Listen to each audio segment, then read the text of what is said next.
You're like, okay, I'll bring these just in case if there's a spot that I still need to hit. You know what I mean? Because I feel like scootering, I don't know, maybe this is just me, but you can ride in the rain. If you're landing your tricks correctly and you're doing your stuff correctly, you can ride in the rain. I heard Dev would agree.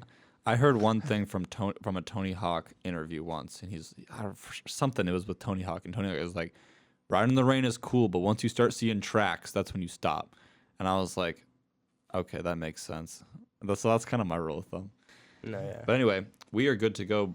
What is up, everyone? Welcome to the Undialed podcast. Today we have some really cool guests. You know, normally I feel like on the podcast we are talking, or I'm talking to people around my age, and they're always scooter riders. And I feel like for these people that are around my age, they don't really want their parents on the show with them. But something interesting happened. Charlie came to me and he's like, "Hey, I really want to have my dad with me on the podcast." And I was like, you know what? Dope. And I think this is perfect because Charlie's dad is a scooter enthusiast as well. So I'm excited to sit here and talk with you guys. So Charlie, quickly introduce yourself, and Mark, do the same. I'm Charlie Frank. And I'm Mark Frank. Nice.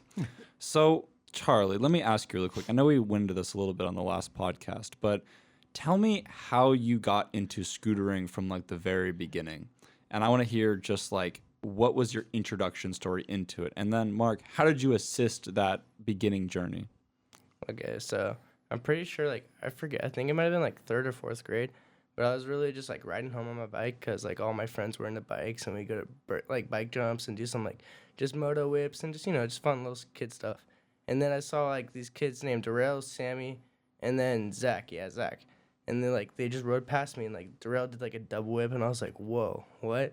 And then, Sammy did, just a jump. And, Zach did, a 180. And I was like, whoa, this is so sick. I've just been trying to do tricks on something I can't really do tricks on. And, I see this. And I was just like, yo, what is that? And they're like, they're scooters, bro. I'm like, how long you been riding for that? And, just, about a year, So I'm like, okay, this is what I want to do.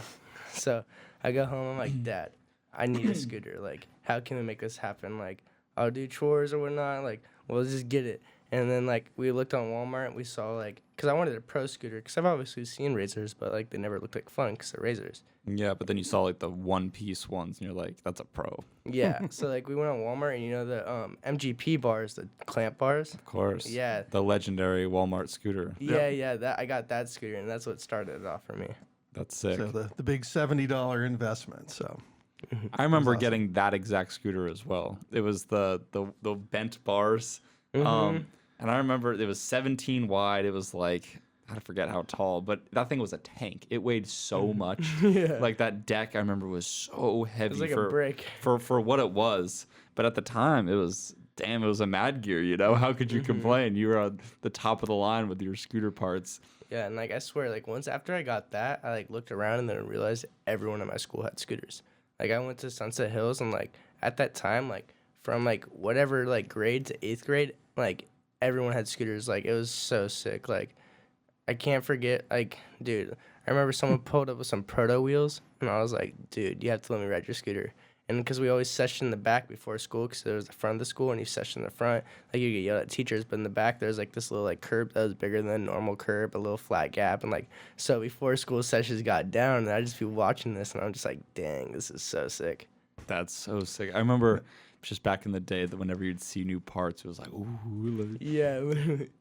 Now, do you remember how long you had that mag gear? Because it seems like we upgraded to that grit pretty quickly. I feel like I had the Mad Gear for probably maybe a half a year, a little bit longer, Okay. But no, yeah, because did I have the grit before I went to that kid's birthday party? We'll get into the story, yeah. But before or after? I think it was after, right?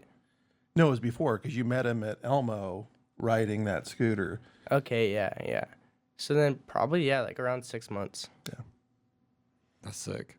So. Should we hop into the kid at Elmo story? Yeah, I'm curious. That kind of also kicks it off for me. So Elmo Mirage skate park, this was before my local Surprise Farms was open, and I'd go there maybe once or twice a month, just those weekend sessions, and just the time of the month I was like, yes, I'm going to the skate park, and it's really gonna bug me that I can't remember this kid's name because I ran into him just a little bit ago, but he just had this motorbike helmet on, like a motorcycle helmet. I was like, dude, this kid takes it serious. And he's just doing tail whips everywhere, 360s fly out. And I'm just like, I asked him his name, like got to know him. I'm like, dude, you're so sick. Like I want to get to this level that you're at, because all I could really do was 180 and like just airs and stuff. And, like still trying to figure it out. He could do the tail whip. Yeah, and like that. Oh, the tail whip was something I wanted badly. The bouncy fakie. Yeah, he did the fakie hops. Yeah, that was super sick too. And like he's just like, yeah, I got a birthday party going on, like or later today if you want to pull up. And like we're gonna have ramps and like my friends, and we showed up and like he had the sickest like front yard set up, like mini boxes and like bank to bank ramps, and just like so sick. And like I remember me and my dad joking around, like, hey, what if we just pulled up with a Phoenix right now for his birthday? Like we don't even know him and we just gave him a Phoenix. Like he'd probably be freaking out. Like that was like the hypotheticals. We'd be like, what if we gave him a Phoenix, dude? That's so sick. So you said you went to school with people that scootered and then met all these other kids that scootered. Was scootering just like blowing up in where you were at? Yeah, dude, definitely. Like when I first started scootering, like it's the most poppin' I've ever seen in my area. Just because like I feel like at the time, like there was a very big age gap between like 8th graders and high schoolers, and now it's like a lot more rearranged. You know what I mean? So I feel like that 8th grade to under, like they like those group of kids just really stuck together and like kind of fed off each other's vibe. And when they saw like one kid had a scooter and doing tricks, like I don't know, you know how it kind of is, like it's repetitive. Everyone wants to try it, everyone wants to do it, and like of course people are gonna fall off. But at the time it was just blowing up because everyone wanted to see what it's about. Yeah. And like I don't know, And London was getting really good and was kind of the local. Mm-hmm. Yeah, who were the local legends around you? So like honestly, like I had some crazy local legends in my area. I had London Ficklin, Kyle Breeze, Tyler Fredrickson. Like I had some cool homies that like Dylan Watkins. Like there was some like, and then my eyes, like they're still pros. Like they were pros at the time. They're like Dylan was doing double inwards, Kyle was doing heel rewind to finger rips, Tyler was doing like cool board slide. He was kind of like the street dog of the group, you know, like, and like I was friends with the little brother Zach, who was like one of the first people I met scootering, you know. Yeah. And like I met more people too. Like I had a friend Briley Hoff, Jared, rest his soul. Like I had a bunch of friends like that, just like kind of we all clicked up together, and like we would hang out with this group a little bit today, hang out with that group the other day, and like it was just super cool how connected scootering was just in that little area at the time. That's really cool. Yeah. So, Mark, what got you so fascinated within scootering? Obviously, you saw Charlie gain an initial interest, but then what grabbed your attention? Well, I was a jock growing up, right? I played basketball, baseball, football, all those things. And we certainly introduced Charlie to those. And he was good at all of them because he just had natural hand-eye coordination, that kind of stuff. But nothing really grabbed him like the scooter did. And it was immediate and apparent that that was a passion. Had a lot of friends that had kids in club sports and were spending thousands and thousands of dollars. So for me to support him in that passion was easy. It was not inexpensive, but it wasn't the same type of thing. So just enjoying his progression. It's kind of tough with team sports because I played team sports a lot growing up. It's like I feel like initially, I mean, this is all depending on the sport, right? Hockey's always expensive, but depending on the sport, you'll start off and it'll be kind of inexpensive, and then as you get older, it's like, oh, now the team starts traveling. Now the jerseys cost more. Now it's all, and it's slowly like you're wrapped into this like commitment. Yeah. And the thing is I feel like regardless of the sport, it's not really a great creative outlet. You know what I mean? It's not like a place. It's not a thing that like you really get to test your creativity with in the same regards as like a skate park. Right. You know? And I feel, yeah. And I mean, and for him, it was obvious, right? He loved it. We couldn't keep him off the scooter. And then when farms opened up, I mean, literally every day for 4+ hours a day. And what were you? Were 12 when you first got picked up by Soulflow? Yeah, I think I was like about 12, yeah. So his initial sponsorship, and it was a clothing brand. It was nothing at the time, but it was, I'm sponsored, you know, that type of thing. At the time, he was riding park, and we'd do some competitions, and lo and behold, he was really a great competition rider. He didn't let the nerves get hold of him. He just went out there and did well. remember going down to Tucson at Premises, and I think you were maybe 12, maybe 13. No, yeah, I think it was 12 because I remember people tried saying I was sandbagging. Yeah, saying exactly. I was like 13 So, or over or something. It was so Mikey funny. Hoggins, Nate Von Miller, Meatball, all those guys, and Charlie went down there and won the thing. So that was cool. And then, like as a dad, one of the things that got a little bit harder is you get into that competition thing, right? And you want to see him go to every competition and kick everybody's ass and all that kind of stuff. Yeah, of course. And at that same time, he starts transitioning his style. And he was doing fast plant fronties and all that kind of stuff, but never loved going upside down. But as someone that really didn't know a ton about scootering at the time, Like felt those tricks obligated. are really Yeah. cool, right? Mom would go crazy, but she loved it. It was cool. And same thing with his sister.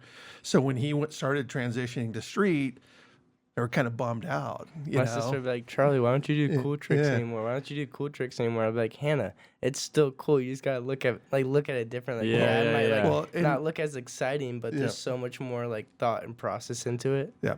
And as he progressed, I started following more, watching more street parts, that kind of stuff, and realized that, competition was cool, but it's so subjective, and there's no standards. And in riding street, it's like you said, it's more expressive. It's just going out there and being you and being one with your environment and doing all kinds of cool shit. So I got into it, right away, and then I started watching a bunch of stuff and had a blast. Dude, this is so sick. Like, I know you guys just heard that, but like, I still love how much knowledge you have about scootering. Like, just not even like the knowledge, but like the perspective side of it. Like a lot of people like who scooter don't even have that insight into it. It's just like it's amazing.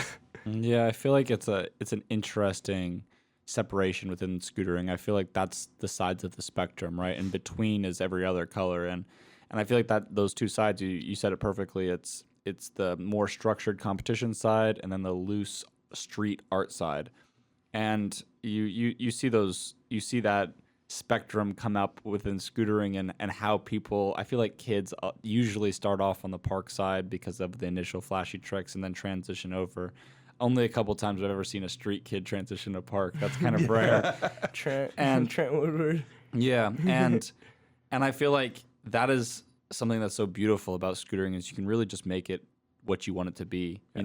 I feel like it's very obvious if you're into scootering that the competition side of scootering definitely needs some massive restructuring, but the idea is there. You know what I mean? Yep. And that's something that's really cool. But the thing I love about it is if you don't want to be a part of that, if you really just want to play your own game, then you completely have that outlet as well. And Right. it's so sick. And I feel like, Charlie, you're starting to just want to play your own game with your type of riding. Like, Yeah. that's one thing that I think is really cool about riding with you is it's never about being better than this person. It's just about being your best self.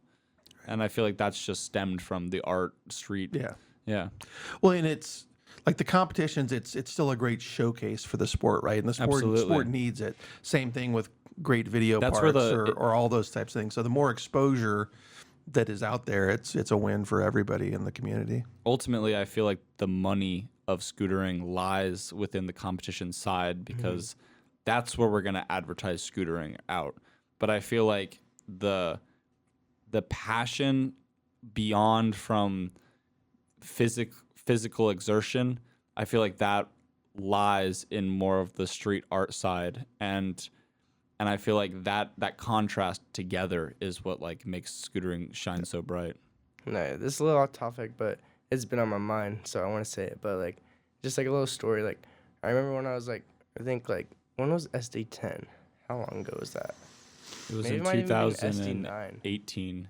Yeah, I think it might have been SD10, but 10 was our first. like I remember like I was in 7th grade, you know what I mean? Like I just made the flag football team, like most of the time it's only the 8th graders that make the team. I was hyped that I made the team, and then I see that SD10's coming up.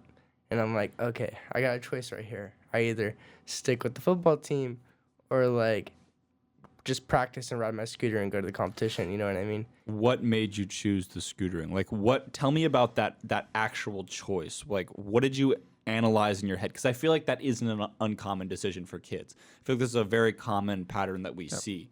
And I had to go through that same thing. I played lacrosse for a very long time, and I finally was like, I'm quitting lacrosse for scootering. What made you do that transition or that leap in your mind? Like, what was the patterns that you saw that confirmed your decision?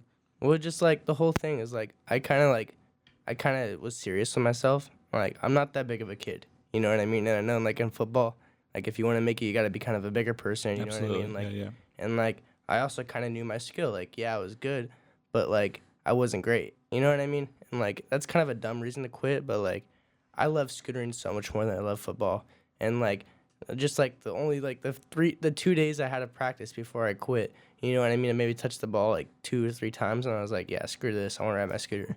You know what I mean? And like you kind of look at it like, okay, if I make the team, I got 8th grade, and then like, but then if I go for the scootering, I'm gonna be in California, and then I'm gonna see all these other people, and just like, it just like to me like it was a clear option. You know what I mean? Yeah. And like, but like it was just kind of funny. Like it was weird. Like I didn't think about because like the coach used to like pick me up from the football team. She was my 3rd grade teacher, 3rd and 4th grade teacher, and like I didn't think about how like she was gonna feel. And I'm like, when like I quit, she's like, that's so irresponsible. Like think about all the other people that wanted your spot on the team, and you get on and you just quit to go scooter. Like like it was kind of funny like having your teacher tell you like chasing your dreams is stupid. You know what I mean? At a young age, and you're like, okay, but then like you still just ignore that, put it in the back of your head and push forward. And like that didn't set me back at all. It's just like kind of interesting to look at it. You know what I mean? What I remember that conversation vividly because we talked about it and pros and cons, and he's like, you did make a commitment, and some other kid didn't make the team because you did. Yeah. Are you sure this is the right thing to do? And then once you made the decision and talked to me about why that was the right decision for you, I was fully supportive. No, yeah, that's also another great thing is just like how supportive you've been on with me since like the beginning of it. You've always like had my side. So I know quite a few parents watch this podcast, and I'm curious from like a parental point of view, like what allowed you to be okay with having him chase after something that isn't as guaranteed as football, for example, or something that is more abstract? What made that okay in your head, coming from somebody that played, coming from a jock? Yep. Yeah, I mean, we had done those things. He played soccer, he played flag football, he played basketball. Baseball, we tried one season, but zero attention span for that sport. It's so slow moving. But really what it boiled down to is just what gave him joy, right? And I understand from my own background that such a minute percentage of any great high school athlete can go to college, and even a more minute percentage of those people can go to the next level. So that probably wasn't happening no matter what. So it wasn't like he was walking away from, a career per se. And if this is a passion, I'm going to support it. And to go back from that first step to where we're at today, I remember, years and years ago, his favorite riders and people that he idolized at that young age, Jake Clark, Vincent Kundra. Jake Clark was a teammate when he was on Delta and hanging out and riding with Vincent just a couple weeks ago. Who would have thought that those opportunities would even be there? And the sky is upward. I see his drive. He may not be the greatest rider out there, but I can tell you there's not anybody that's more passionate about the sport than Charlie is. Well, I feel like when you talk about what makes like a great rider, right? I feel like a lot of the times people narrow down great riders into specific accomplishments. And I feel like that's fine in certain regards if that's the criteria that you're judging. But I feel like if you're trying to make a career out of scootering, you have to think about all of the possible ways that a rider can be great. And one thing I tell Charlie all the time is like, I think it's awesome how well you treat the people around you. You know what I mean? I think it's awesome how much you push your riding. That's a pretty obvious one, but I think it's really awesome how you will put somebody else in a spotlight before you put yourself. And I feel like all of those things are like leader qualities. And a common thing that I hear from people is like, why am I not being sponsored? Why am I not doing this and that? And it's like, because they're not positioning themselves to be leaders in their teams, and then more broadly positioning themselves to be leaders within their community.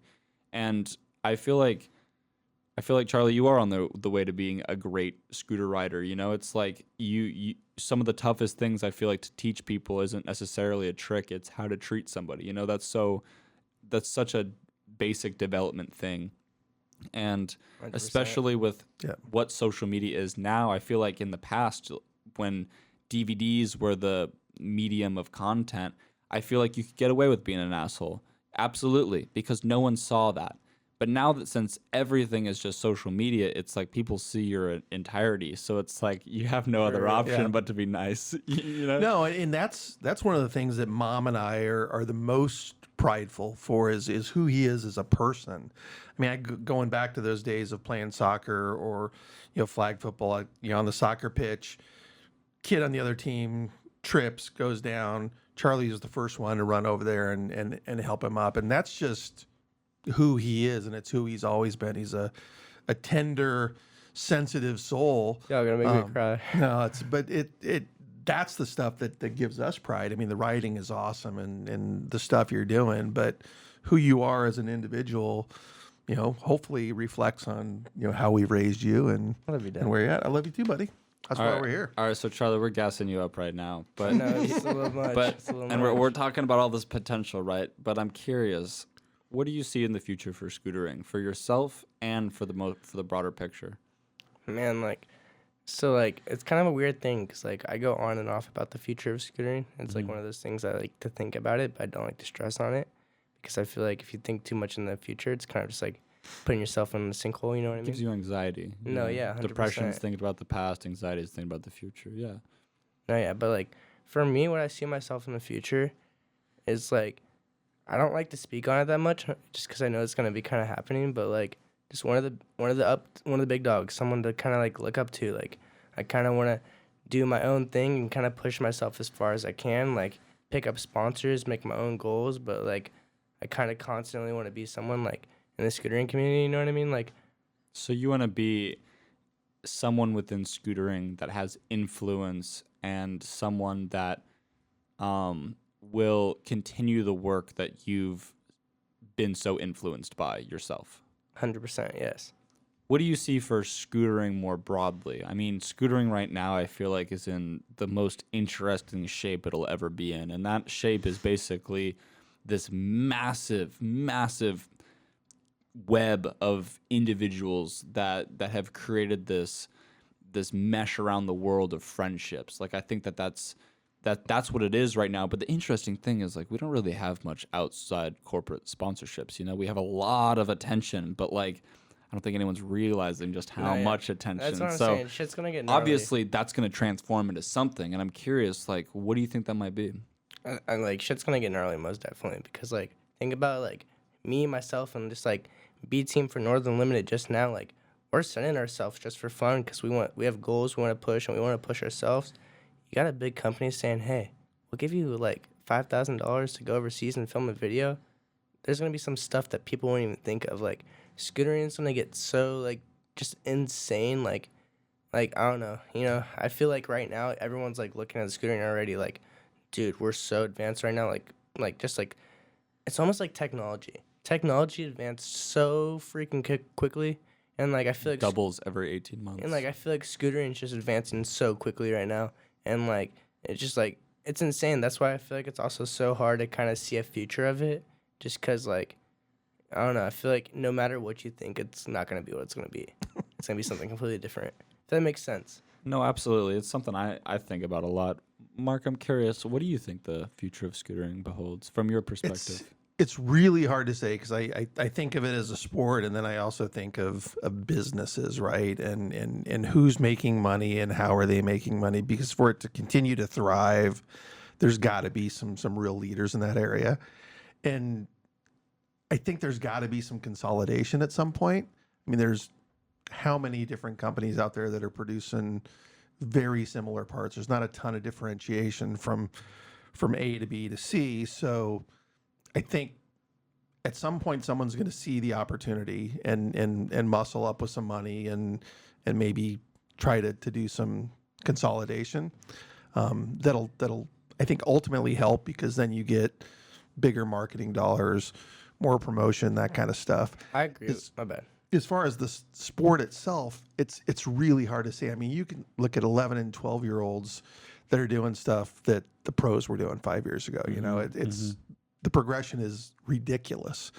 So where can that go? I mean, there's only so many times based on the height of the box or the quarter that you can go. So you maybe get 3 times, but any more I never than thought that anyone would do 5 tails flat, but it's been done. Yeah. It's nuts. So where it goes there, I don't know. I'm hoping that there's more visibility, and everybody talks about video parts, but more content, better content. I think some half length to full length things that are really well done, that start appealing to the skaters and the bikers and everyone else. That's kind of where I see it going, but when and how long that's going to take, I don't know. Kind of back to like what you were saying earlier with like just companies like hopping in. I feel like companies, if you're listening, please do your research before you pick a scooter rider to like do your video, because there's so many phenomenal scooter riders, and like sometimes you guys just pick some ugly styles. But like if you come to my boy Will, just be like, hey, we have this promotion idea coming up. We want you to pick some good riders, and he'll get you figured out. Yeah, no, thank you, Charlie. But it's interesting that the last thing that you were saying, Mark, was about video parts and the progression of video parts. I think that if I was going to predict the future of scootering, if I had to predict what's going to happen, I think that right now, amongst the companies, we're in a very testing period right now. Most every single company out there panicked right before the pandemic and ordered huge shipments. All of these shipments got delayed, and now they are basically just sitting in warehouses, right? Every company has too much product. What this means is we have way more supply than demand, and what's got to happen is there's got to be a consolidation of companies, and I feel like that's going to trickle down a little bit into even riders. I feel like we're going to see a few riders kind of disappear over the next year, unfortunately.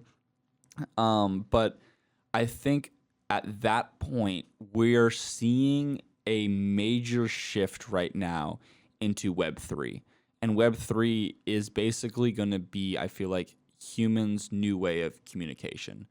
And it's like scootering, if you've noticed, has jumped in popularity when communication amongst human beings has jumped. So when YouTube came about, that's kind of about when scootering really came about. When forums came around, that was when the first initial scootering conversation started happening. And then YouTube happened, and when YouTube got introduced with social media, that's when we saw the first ever influencers, and that's when that new form of communication came to be, right? And that's kind of what it's been for the last 5 to 8 years. But I feel like we're on the cusp right now of entering into a new form of scooter content. I don't exactly know what that is going to look like, whether that's going to be 3D and like metaverse-y, or if it's just going to be a new place that we go to, right? It could be a lot of different things. But I think that the next major jump in scootering is going to be when there's a major jump and shift in communication. And I think that we're already seeing the beginning of that right now. And I feel like once that happens, there's so many scooter riders right now that have learned how to market, I feel like, better than other communities. Scootering isn't that cool, right? Relative to like other things, like hot girls. Like it doesn't matter how you package that up, like hot girl. But it's like a scootering, you have to like package it up and deliver it in like a specific way. And these scooter riders have learned these amazing marketing strategies, right? And like collectively. And I feel like when the next social media comes about, like scooter riders are just so hungry and understand like these systems so well that it's just going to be like, all right, this new thing comes out, attack, and that's just what I personally see. Dude, there's like, do you remember the Scoot Mag app? What's up? You remember the Scoot Mag app? Yeah. dude, that was so sick. And I feel like if they did it right, like that could have been what this new wave is gonna be. You know what I mean? Like, just cause like you used the app, and like it was kind of glitchy. Like for my phone, it was. I've never seen a good scooter app. Like, dude, if There's they, never like, been one. Like if they made something like that though, and like actually had some good technical people to actually like design and mod the app. You know what I mean? Make sure it was nice. Like it could be a hit, dude. It could be really cool. Or even like a simple website that you just submit your videos to, or something like that. You know what I mean? Like instead of Trendkill or posting your stuff on Dial or posting your stuff on Olay, there's just a website that everyone posts their stuff to, and like that's just where you watch the scooter edits. It's not YouTube. It's not, it's not Vimeo. It's that website, and that's where all the scooter, and like, I feel like that's the wave. You know what I think would be really cool? Imagine like a 3D world, right? Where you would like log into, and you would be able to basically go and see all of the scooter communities like around the world, and it would basically be like a place that people can chat. It'd be like a group chat, except you'd be able to like walk over to like other scooter riders. Like VR. In a sense, but you could also do it through your phone. You could do it through like a little avatar. You know what I mean? Imagine like a Pokemon character walking around a 3D world. You could do something like that. And I feel like once that transition in communication happens, because I know that's what's going to happen, I think that's going to be a new way that the scooter community is all going to start speaking together. Because I feel like on Instagram, we have specific group chats that all talk to each other, and maybe specific posts where the comment section is that for a little bit, but it's never anything lasting and like reassuring that people can go to day in and day out and always hear what the new scooter conversation is about. I was gonna say, how do you make it like fantasy, like something that fascinates someone enough to where they keep going on it? Because like, remember, Pokemon Go is kind of like that. Pokemon Go is cool, but people only played it for 2 weeks and got bored. Like, how do you make something like that that's fascinating enough to where someone's like, I want to keep going on to this? I feel like it's really just got to be a direct connection between the reality and the VR world. If there was some sort of incentive-based thing that happened in that chat that then correlated with the actual world, and it became this thing that you had to be a part of, and it created a sense of FOMO, then I feel like people would absolutely be a part of it. No, I get you. Getting back on task. So this is one thing I want you guys to know. So like maybe not as much like later, but more recently, like definitely the last like 2 years, man watches edits, a lot of edits. Like he watches more edits than me. Like I'll just be coming home and like it'll be after the session, he'll tilt 2 or tilt transport or something on, or like, just like a trend kill video, just like, and it's like what, dude? It's like crazy. Like I don't know. Or he'll be like, hey, have you watched the newest so and so? And I'm like, no. He's like, oh, dude, you gotta get onto it. That ender's crazy. And it's just like you could literally like scooter trivia from, let's just say 2020 to 2022. He'll beat me any day, just because I've obviously been like more riding and kind of like I've kind of became the media myself. You know what I mean? All right, let me quiz him real quick. Who was the first person to do a whip over back 50? Newer tricks. He doesn't know about scooter history. Like this is a new. Okay. Like, No, bad, go ahead and go with it. I probably won't know it, but No, it's way let's too have some fun. specific. He's bad about scooter history, but like up to date stuff. Matisse. Okay. Who was the iconic duo that? Tommy and Nick. Yeah, that was. You already made it too easy. He said iconic duo. Done. He knew that one too. That one's one of my Could have favorites. been me there, and athlete Clayton. part. I'm sorry.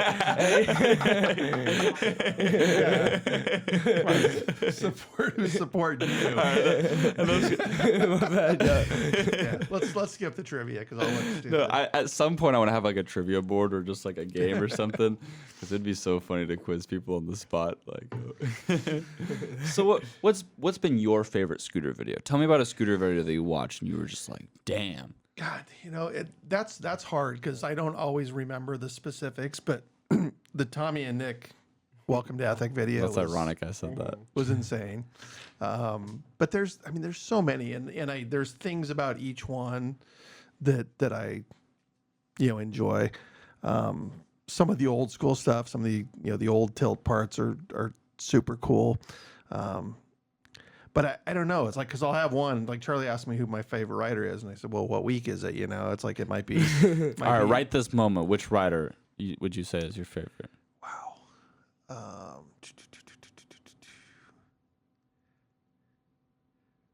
Probably Tedrick. Tedrick's so good. He's the best style. Yeah, I agree with you on that one. He's the best. From style too. John Dev is just a technical wizard. I love watching him. For bigger stuff and versatility, Dylan Morrison's as good as they come. But it could be a million different people. They're Charlie. That's ultimately your favorite rider. Yeah. I mean, he supports me the most for surely. That's funny. What's like one of the first scooter tricks that you saw that you were like, wow, I can't believe someone did that?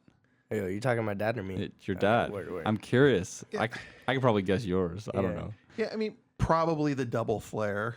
Yeah. was the first one that just like was wow. Have you ever seen one in person? Yeah.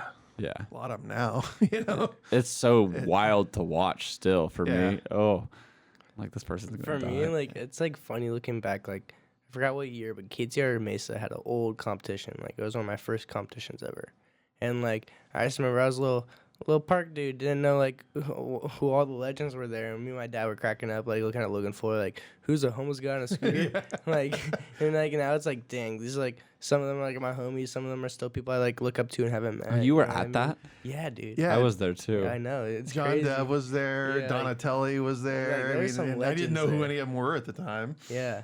Arnie snuck in. Yeah. You remember that? Yeah, I don't know if Dude, like that was when good KTR was times. like new. KTR Mesa was cool. Like, if you guys have never been there before they took out their bull, I'm Best sorry. bull ever. Like, I would kill to ride that bull again just because I learned bri flip on that quarter, so I obviously wasn't doing lip slides or how I ride now, but like, I can still. I had a dream like a few months ago, me to session that bull, and it was the best dream I've had in a while. That's sick. So you mentioned earlier in the podcast, Charlie, that you really want to travel around and see the different scooter communities around the world. What scootering places sound the best for you? Or like what places would you want to go to scooter? That's hard because there's so many places. Like, I want to go to Spain. I want to go to Paris. I want to go to Mexico. I want to go everywhere, dude. Like, that's kind of my ultimate goal. And like, but if I had to pick one place right now and one place only, that's hard. I'm about to say Barcelona. You know what I mean? I feel like everyone who hasn't been dreams of going to Barcelona just because it's Skate 3, dude. It's It literally is. It's the coolest place. Yeah, that if you've never anyone's been to ever wanted be. Disneyland, you want to go to Disneyland. If Yeah, you've like- never been to an iconic Like if you've never been to Woodward, that's like place, you then want to go to it's- Woodward. You know, like yeah. like I've thankfully been able to go to Woodward, but like that's my new Woodward. You know what I mean? Like and after seeing everyone just out there for the street jam, because I know my time's coming soon. It's just moment of times, you know. Like I got invited last year, but I didn't have a passport. Like the guy who recently passed away, Fernando. Yeah, rest in peace. But he invited me, which was really cool. And like, yeah, I'm coming out soon. Barcelona homies, you'll see me. Hit me up. Like I'll be there soon. So let me ask you, as someone that's traveled all over the world, I mean, Barcelona is kind of an obvious, right, for scooter people. course, What are yeah, some kind of off the radar places that would be iconic, whether it's the Czech Republic or Finland or other places that you've been? What are some sick spots? So my go-to answer on this always is my favorite country in the world is the Netherlands. I love the Netherlands so much. I feel like they've really just gotten a lot of things figured out. It's probably the only country that I would say that has it more figured out than America, just in the sense of like they've revolutionized the place that they lived with just design and beyond from that, they have so many spots there and they just let you ride all of them. Like they don't care. Yeah.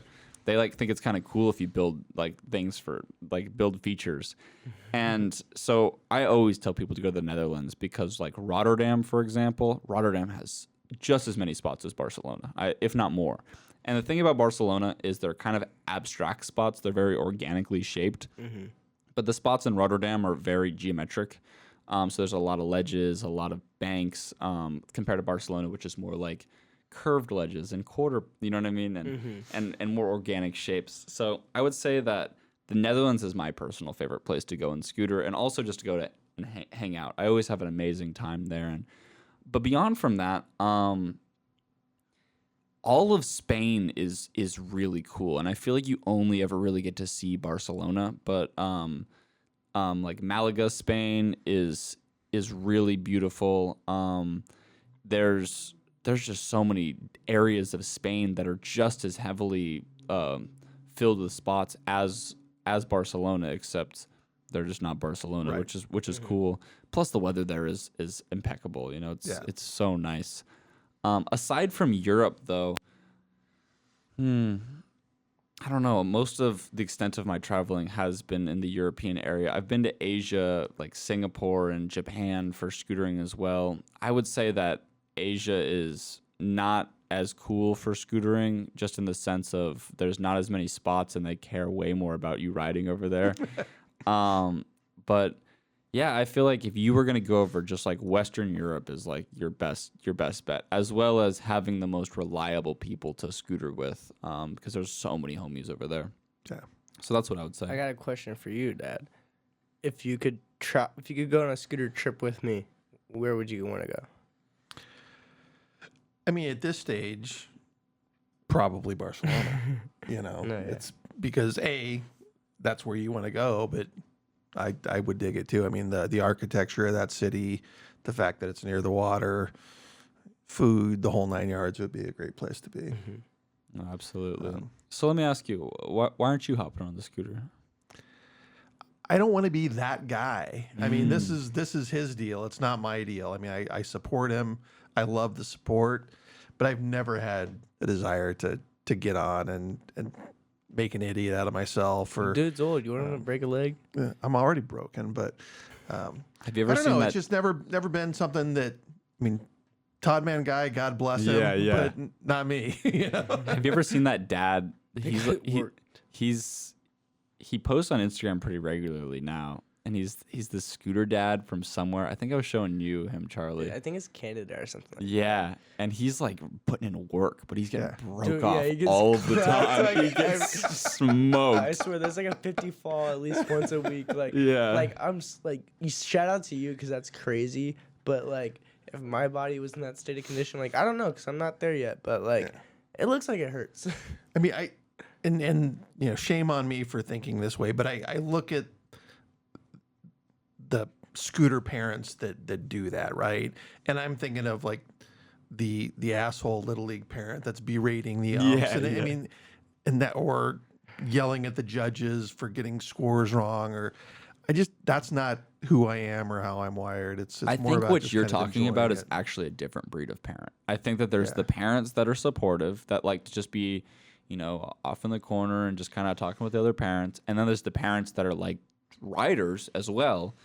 And then there's the third type. That's what she said. The Yeah, I soccer can't- mom, like the soccer parents. And I'm not gonna name names, but like some I'm of not the either. funniest quotes I've ever heard from like are just standing next to those people. Yeah. Just of hearing the dialogue. Oh, it's so funny. It's like we're at a scooter competition. Yeah. I feel like we would see a lot more of them too if there was more structure around competitions. Yeah. Like if scootering was as structured as motocross racing. Oh yeah. I don't know. You ever been to ScooterCon? No, but I'm saying No, yeah. more. No, I know. I get what you're saying. Yeah. That'd be so Yeah. funny to see. Dude, 'cause, like, just parents don't belong on scooters. Like, you just like if you didn't start off riding, like, don't like. I mean, like, do I whatever think you parents want. can do what they want. Yeah, do whatever. Yeah, do whatever you want. But Like if a it's dad just or a so mom funny. is getting joy out of scootering, Yeah, and yeah, that's like they're right. winning, right? Yeah, run it. I'm surprised the Keffer twins mom hasn't been like, you know what? I'm Yeah, just doing for this real. too. She, Like I learned how to kickless. I mean, Oh my God. the only reason I would ever do it would be like to tool around with a street jam just to watch, Yeah, but yeah, if you yeah. get the spot. What if there was a parents' division? division that opened up at a contest? Oh my god, that'd be comedy. That'd be so good. I've always thought that'd I be would the- watch that. That'd be the funniest thing in I'd the enjoy world. that so much. It's like, all right, so there's 3 runs today. The kids get through the first 2. All right, so here's where we get funny. You better teach your parents how to tail up now because it's right going to now, Yeah. and it's like there would be some like the kid that's not doing very well. His dad would be like, actually athletic, you're like, all right, I got this. We're gonna get us to first place, son. There's also Coming to an outlet event near you. Dude, we have a family friend, Felix, and like I remember when I was young, he just picked up my scooter. He's like, "Come on, it can't be that hard." Rides it, doesn't even get 2 feet, hits a crack, goes over the bars, Face just plants. completely eats shit. It's just so good watching like parents ride scooters. I think like, a parent game of foot down would be hard. Yeah. sign up right now. Right now, we'll have a link in the bio. Okay. That would be, I think kids would just like, especially if you gave the kids like water balloons too, to like, as Dad, I'll move out if you win. Water balloons pelting your parents. what were you saying, Clayton? Also, there's another type of parent that used to skate, but now he now that his kid rides scooters, now he's hopping on a scooter. That's and dope. Quitting skating. Yeah, I think that's most of the parents that like ride. You know, it's Yeah. like at one point they were a phenom in whatever they were, and then now it's translated over. Dude, that's just such a cool thing too about scootering is like, I don't know. I feel like scootering has just gotten a lot more respect over like the year and like year and a half, honestly, or 2 years, just because of social media in general. But like, dude, like I feel like everywhere I go now are like people who don't know about scootering, and they're like willing to ask about it, and like, yeah, that's sick, and like, you know, they're not shy. They're not like, okay, I think it's sick, but I'm not gonna say it's sick because my friends are gonna think it's weird if I say it's sick. Mm-hmm. You know, no, people are just like, yo, that's cool, like, and they're like curious and they want to talk about it. Like just the other day, like when we were at Goodyear, and that guy was trying to talk to you about scooter, and he first like he thought he knew more than you know what I mean? Most and do. And you kind of had to humble him. He had to humble him a little bit, but like after the conversation, he was like, yeah, this is sick. You guys are doing it. You know, and it's just it's really cool from like getting respect from naive people. You know what I mean? Yeah, I feel like that's such an interesting conversation I have sometimes in scootering, is because a lot of people look at scooter riders like we're objects or something, or that we're like these foreign things. For real. And once you were like, hey, we're humans. You're a human. I'm a human. Like, and they're like, oh, you do this for the same reason I skate. And it's Right. like, Yeah, we just ride to ride. And yeah, I hope that just completely just goes away soon, because it's like this invisible barrier that's just perception. Well, it's like even like I feel like within scootering, there's still those like perspectives. You know what I mean? Like when I first like hopped from like a small scooter to a big scooter, I got like a lot of shit from my friends because like all the little park dudes are like, "Oh, ew, you're riding street," like you know, just like it's so funny, and like you know, I feel like people look at it the other way around. Like most big dogs are like, "Oh, why is your scooter so small?" Like they don't actually care about it, but it's like one of those things. It's like, oh, that just doesn't look right. But you know what I mean? And I feel like that's also died down a lot. I feel like a lot of just like B team in general, like B team's so diverse. It's me, Gabe, Colin, J Money, Pierce. You know, it's like those are 5 completely different riders, but they all complement each other, and I feel like that's just such a good thing because that's what scootering needs. You know, skate mid lengths, there's bowl clips, and there's street clips. There's all of it. You know, like and like so I think it's really nice to kind of have that part of scootering just kind of clamp together. No, absolutely. Yeah. I 100% agree.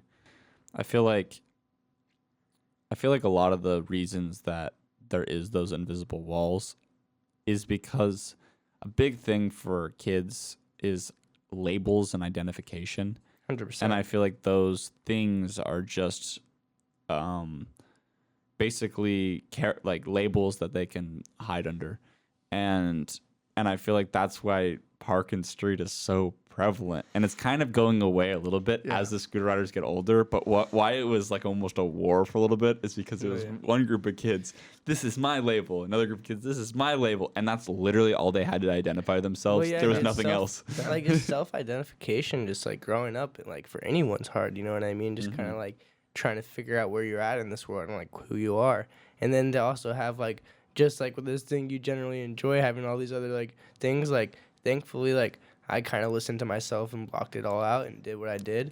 But like I could definitely see it's like really hard for people to kind of choose what they want to do, and like that's like at the end of the day, like I don't know, anyone who's like under 14, 15, like just do whatever you want to do, because half of those people, like you're not gonna know them, and if you do still know them, it's because you did what you wanted to do.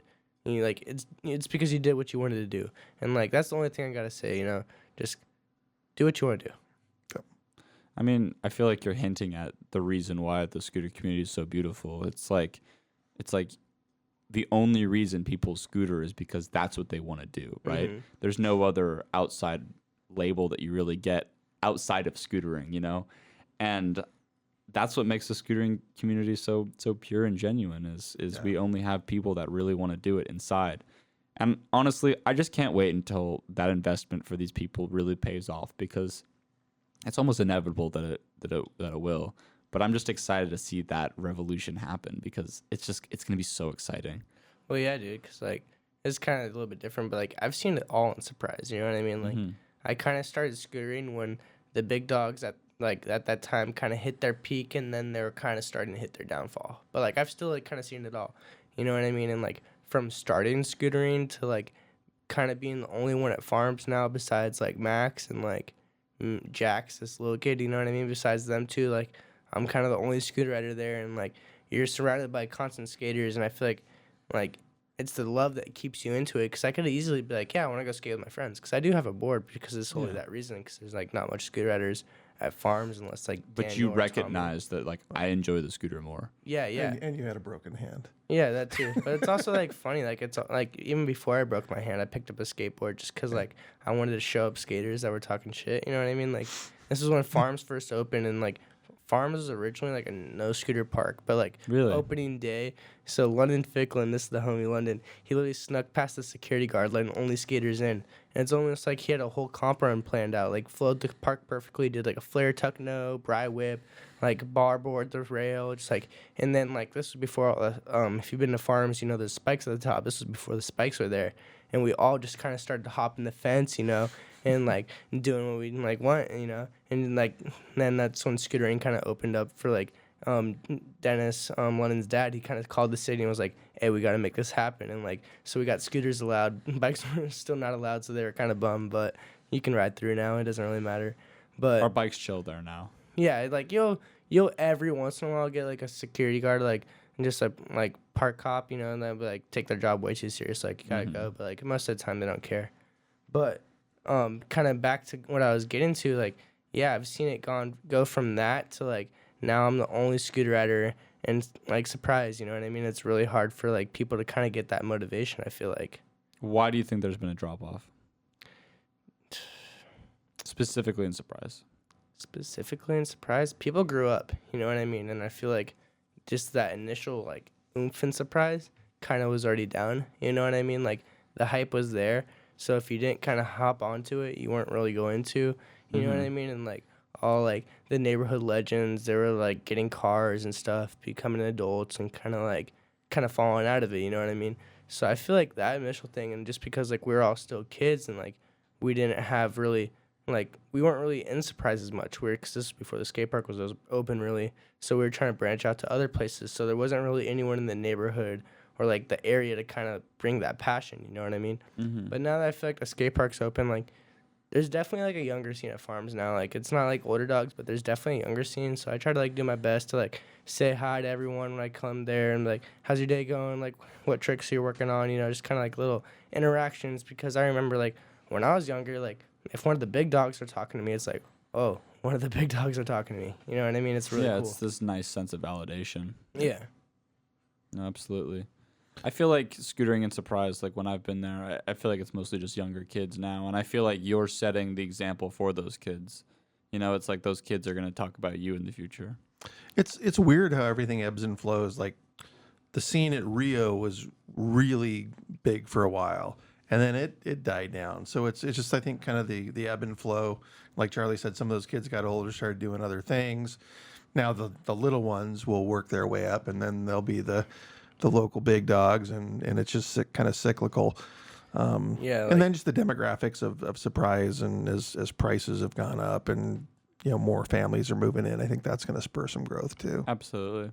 But yeah, just the generation, like, gap is completely flipped from being the little dog to now being the big dog. And it's, like, it's weird because, like, right now, I feel like I have a lot of responsibility in my hands just because those big dogs who were there didn't take that responsibility seriously, and the scooter scene almost died, you know what I mean? So now I feel like I gotta do something. Yeah, just be that person that you wanted yourself to have. You know what I mean? Yeah. I feel like that's 100%. just what you got to do. But at the same time, it's not your responsibility. I think to be an advocate and to be those things for those kids is important, but you can't own it as it's all yours, right? You know, it's gotta just happen organically. So this is gonna be a question, so I'm gonna have to take out your initial answer. Besides my writing now, what stage of my writing have you like enjoyed the most? I feel like that's a good question. Yeah, I mean, probably it was that time period, you know, right around 13, where you were competing at a high level. You made the finals in your division at SD11. You won that comp in Tucson. You were on the podium at the one at AZ Grind. So kind of that. I mean, that you get that proud dad moment when your kid's performing at a high level, and again, it wasn't so much that you won or you were on the podium, but it's how well you rode. I mean, you were a great competition rider. You would focus, you would plan your runs, and you would go out and execute. And I don't know again, what happened. not to name names, but there were some other like really good riders, but they would just freak out at the idea of competing and you know, kind of tuck their tail between the legs and I forgot and his not do name, it. but like Cinnamon Toast Crunch. I feel like no, it wasn't. It was Cinnamon Pretzels or something. That's what his Instagram was. For that kid, I remember he used to get the jitters. A lot of kids do. to Yeah. be Dude, I honest, know. yeah. Like that's the Yeah. thing is like also like it's a competition. At the end of the day, if you stress it, like you're just gonna ride horrible. Like if you kind of like this one thing Chase said to me. Normally I don't take things Chase says to head, but this one, this one stuck with me. Think of a competition as a minute to ride the park by yourself, a minute to have fun, a minute no one in your way, a minute to express yourself. Just like take it like that. And once I like started looking at it like that, like I still don't really compete anymore just because it's not my thing. But like it makes it a lot more fun. You're like, okay, I want to do that because I can ride that now. You know what I mean? And just like take your minute. Yeah. No, for when I do traditional scooter contests, I've strategized it so much. I've talked with like Chris Ferris and everyone about like what is the perfect comp run, and I don't know. It's funny how people strategize it out, especially amongst younger kids, because it's all just like let's go as hard as we can right now. yeah. The perfect comp run in my eyes isn't the perfect comp run. Like I feel like in a judge's standpoint, the perfect comp run is every trick landed, no pushes, a consistent flow around the park, hitting every obstacle of the park. You know what I mean?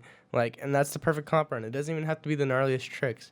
But for me, the perfect comp run is how well can you express yourself in that minute, and how well can you showcase your riding, and like not even necessarily like land everything, but how well can you showcase who you are? Because like I feel like everyone has their own individual style, and if you can really showcase that, and like let's just say for example, like cramps, you know what I mean? Like, you know. So is that why you like video parts? Because that Yeah. gets to be your specialized Yeah, 1 you minute just, run. like literally, you showcase your best of yourself, and like I don't know, I really love that. Like I don't know, like Reese Jones, one of my favorite riders. Like I could watch his edits forever just because of how well he makes scootering look. You know what I mean? Mhm. But I guarantee you, if you did a comp run, it wouldn't look that well. You know, he's still a phenomenal scooter Yeah. rider, but like it would look forced. It wouldn't look as flush as he makes it look. You know, and I A feel lot of riders can't be in that circumstance and really perform how they need to. Yeah. Yeah, I mean, the ability to stack clips, right? You go to a spot, you work it, you get it, is different than spending a minute and trying to string together 10, 12 different, Well, it's you like know, hard this. tricks. This is a kind of cool way to point it out. Would you rather pay the artist for the minute painting, or for the long like painting they spent a lot of time and effort on? I rather pay for the painting that spent a lot of time and effort on. A 1 minute painting might be cool just because of how well you can do it in a minute, and that's impressive. But like the other one is definitely a lot more impressive. No, I get I get what you're Yeah. saying. But hey guys, I think this is a good place for me to wrap this up. But I really enjoy you guys coming on here. I feel like this is a unique experience for people to listen about how a scooter rider and his dad interact about scootering. I feel like I wish I got to watch this podcast as a kid, honestly, because it's not that I had a disconnection with my dad about scootering in that sort of way. It was more like I was really intimidated about how people my age would look at me if I was around my dad or my mom. That was just like an awkward thing for me. So I think, Charlie, that was really cool that you brought him on and you showed that, like, hey, it's cool to have parents. Because I feel like for a lot of people, and this sucks, but it's like for a lot of people that have good parents, it's like they are almost insecure about that, at least to a public eye. And I think it's cool that you don't even care about that. Yeah, 100%. Because, like, I don't know, I get it. A lot of people have really shitty parents and really hard lives. And, like, if you have a good parent, you don't want to be like, oh, look at me, I'm rubbing it all in your face. I'm like, look at my life, you know what I mean? And, like, I feel like when that's the perspective that, like, when you do have a good family, like, that's something you fear. You don't want to step on someone's toes, you know what I mean? But, like, you also just got to, like, I don't know, this is the cards you got played at the end of the day. Like, express them and show people, like, I'm happy for what I have, you know what I mean? I have a great dad that supports me in what I'm doing and, like, generally has an interest in it. And, like, that's so sick. And I want people to see that because, like, I know everyone I don't know anyone else who has this connection, you know what I mean? Absolutely. So, like, I want to show that.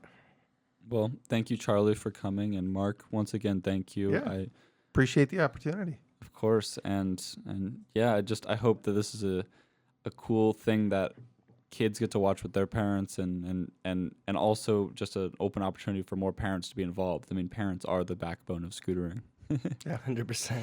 So yeah, I don't know many kids that got the cash to fork over for sweet pro scooter setups. So. Exactly. Well, thank you guys for tuning in.